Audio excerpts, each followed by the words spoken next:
Avez-vous déjà ressenti cette sensation d'être complètement vidé émotionnellement? Cette histoire pourrait bien être la vôtre. Imaginez Lucas, toujours présent pour les autres, celui qui répond au moindre appel, qui console à n'importe quelle heure, le confident idéal, l'ami parfait. Mais à quel prix? Jour après jour, il s'oublie.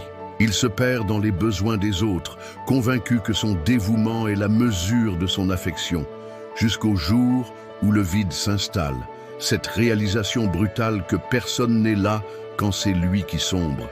Et puis, un déclic, une prise de conscience bouleversante. Parfois, c'est dans l'absence qu'on découvre qui tient vraiment à nous.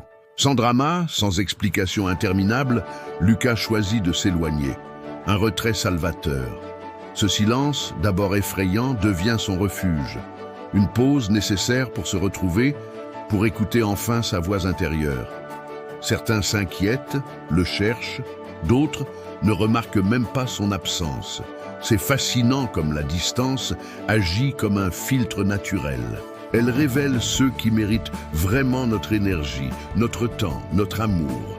Quand Lucas est revenu, il était transformé. Plus authentique, plus serein, entouré cette fois de personnes qui l'apprécient pour ce qu'il est vraiment. Vous vous reconnaissez dans cette histoire? Peut-être est-il temps de faire ce pas en arrière, non pas pour fuir, mais pour mieux vous retrouver. Pour comprendre que prendre soin de soi n'est pas de l'égoïsme, c'est de la survie émotionnelle.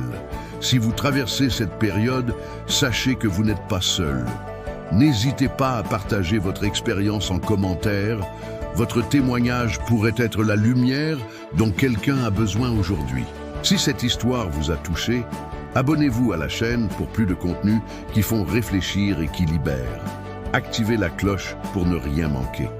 On se retrouve très vite pour une nouvelle histoire qui pourrait bien changer votre vision des choses.